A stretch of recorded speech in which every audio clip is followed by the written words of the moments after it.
سڵاو بینەرانی عزیزی تەلەڤیزیۆنی کۆمەڵە لەگەڵتانی بۆ گەشتی هەواڵەکانی ڕۆژی چوارشەممە ئێستاش سەردێڕی گرنگترین هەواڵەکان. هێرشی درۆنی ڕژیمی کۆماری ئیسلامی بۆ سەر حیزبەکانی ڕۆژهەڵاتی کوردستان، هاتنی بوومە لەرزەیەک بە ڕێژەی 5 پلە لە گیلان غەرب، دوورخستنەوەی حامد دلاوەری بۆ زیندانی ناوەندی قوروە و گرگرتنی کۆگایەکی ئابووری لە شاریاری تاران.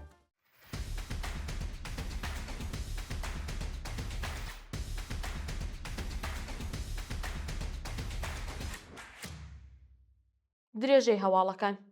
هێرشی درۆنی ڕژیمی کۆماری ئیسلامی بۆ سەر حیزبەکانی ڕۆژهەڵاتی کوردستان. بە پێی دوایین هەواڵەکان ڕژیمی کۆماری ئیسلامی بە چەندین درۆنی ئینتحاری هێرشی کردە سەر کەمپ و بارەگاکانی حیزبە ڕۆژهەڵاتیەکانی کوردستان لە کۆیە و سوورداش. راپۆرتەکان ئاماژە بەوە دەکەن کە کەمپی بنەماڵەکانی حیزبەکانی کۆمەڵەی شۆڕژگەڕانی زەحمەتکێشانی کوردستانی ئێران، کۆمەڵەی زەحمەتکێشانی کوردستانی ئێران و حیزبی دیموکراتی کوردستانی ئێران بە ناوچەکانی سوورداش و گردەچاڵی کۆیە لەلایەن ڕژیمی کۆماری ئیسلامی و میلیشیاکانیەوە بە چەندین درۆنی ئینتحاری بە ئامانجگیراون. سەرچاوەکانی هەواڵ ئاماژە بەوە دەکەن کە لە ئەنجامی ئەم هێرشانەدا هیچ زیانێکی گیانی بەر بنەماڵەکانی ئەو حیزبە نەکەوتووە، بەڵام زیانێکی زۆری مادی بەر شوێنی نیشتەجێبوونیان کەوتووە. هاتنی بوومە لەرزەیەک بە ڕێژەی 5 پلە لە گیلان غەرب. بەیانی چوارشەممە 16 گوڵان بوومە لەرزەیەک بە ڕێژەی 5 پلە لە ناوچەی دەوروبەری گیلان غەرب لە پارێزگای کرماشانی هەژاند. بە پێی داتە تۆمارکراوەکان ناوەندی بوومە لەرزەکە بە قوڵای 9 کیلۆمتری زەوی و لە ناوچەی گیلان غەربدا بووە. هەروەها دوای ئەم بوومە لەرزەیە دوو بوومە لەرزەی تریش بە ڕێژەی 2.8 و 3 پیشتر لە هەمان ناوچە و دەوروبەری خانقین تۆمارکراوە. شایانی باسە کە تا ئێستا هیچ راپۆرتێک سەبارەت بە ئەگەری زیانەکان بڵاو نەکراوەتەوە.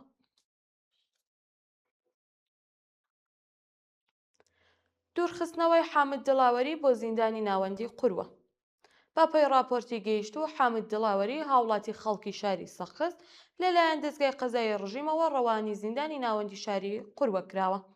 راپۆرتەکان ئاماژە بەوە دەکەن کە ئەو هاوڵاتیە ڕێکەوتی 27 بەفرامباری 1404 هەتاوی و پاش ڕەوتی ناڕەزایەتیەکانی مانگی بەفرامباری ساڵی ڕابردوو لەلایەن هێزەکانی ئیدارەی ئیتلاعاتی ڕژیمەوە دەست بەسەر و سەرەڕای تێپەڕبوونی زیاتر لە 3 مانگ لە دەست بەسەرکرانی تا کاتی داڕشتنی ئەم هەواڵە لە مافی پەیوەندی لەگەڵ بنەماڵەکەی و دەستڕاگەیشتن بە پارێزەر بێبەشکراوە.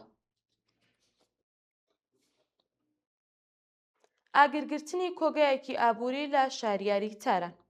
ڕۆژی ڕابردوو کۆگایەکی ئابووری ئەرغەوان لە شارستانی شەهریاری تاران بە هۆکارێکی نادیار ئاگری گرتووە بۆتە هۆی زیانێکی گەوری گیانی و مادی. بە وتەی سەرچاوە ئاگادارەکان بەهۆی ئاگرگرتنی ئەو کۆگایە زیاتر لە 11 هاوڵاتی گیانیان لەدەستداوە و هەروەها بەلانی کەم 41 شارۆمەندی دیکەش بە سەختی بریندار بوون کە دۆخی تەندروستی کۆمەڵێک لە برینداران لە خراپیدایە. شایانی باسە کە تا کاتی داڕشتنی ئەم هەواڵە هۆکارێکی ئاگرگرتنی ئەم کۆگایە ڕوون نەکراوەتەوە و تیمە پسپۆڕەکان لە لێکۆڵینەوەدا.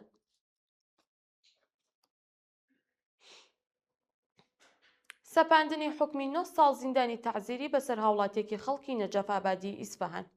بە پێی راپۆرتەکان هاوڵاتیەکی خەڵکی شاری نەجەفابادی ئیسفەهان لەلایەن دەستگای قەزایی کۆماری ئیسلامیەوە حکمی 9 ساڵ زیندانی تەعزیری بەسەردا سەپێنراوە.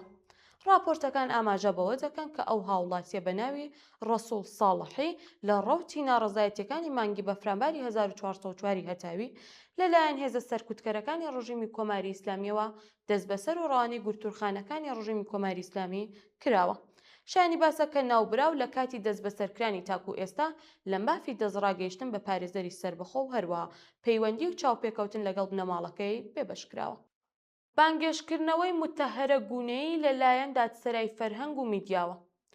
لە ڕۆژانی ڕابردوودا متتەهەر گونەیی چالاکی خوێندکار و بەندکراوی سیاسی پێشوو دیسان لەلایەن دەستگای قەزایی کۆماری ئیسلامیەوە بانگێشت کراوە. بە پێی دوایین راپۆرتەکان ئەو چالاکوانە بەهۆی سکاڵایەک کە لەلایەن بڕیارگای ساڕۆڵای سپای پاسدارانەوە کە لە دەستگای قەزایی ڕژیم تۆمارکراوە لەلایەن لقی نۆیەمی دادسەرای فەرهەنگ و میدیا ڕژیمی کۆماری ئیسلامی لە شاری تاران بانگێشت کراوە. شایانی باسە کە ناوبراو پێشووتر بارها لەلایەن هێزەکانی ڕژیمی کۆماری ئیسلامی دەست بەسەر و بەندکراوە و تەنانەت جاری پێشوو بەهۆی ئەشکەنجەی هێزەکانی ڕژیم دەستی شکاوە و ڕەوانی نەخۆشخانە کرابوو. دوایین هەواڵ. هێرشی دووبارەی ڕژیمی کۆماری ئیسلامی بۆ سەر کەشتیە بازرگانیەکان لا گەروی هۆرمۆز.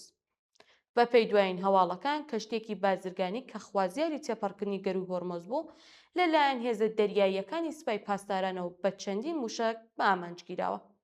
بە پێی راپۆرتەکان لە ئەنجامی ئەم هێرشەدا چەندین کرێکاری خەڵکی فیلیپین کە لە کەشتێکەدا شاغڵ بوون بە سەختی بریندار بوون و پاشان ڕەوانەی نەخۆشخانەکان کراون. جێگای ئاماژەیە کە بەرپرسانی ئەمریکا جەختیان لەسەر ئەوە کردوێتەوە کە هێرشی سوپای پاسداران بۆ سەر ئەو کەشتیە نمونەی ڕوونی پێشیلکردنی ئاگربەستە لەلایەن کۆماری ئیسلامیەوە و پێویستە وڵاتان بە پەیوەست بن بە پرۆژەی ئازادکردنی گەروی هۆرمۆز ببن. بەڵێ بینەرانی خۆشەویست گەشتیاواڵەکانمان پێشکەشکردن هەر شاد و بەختەوەر بن.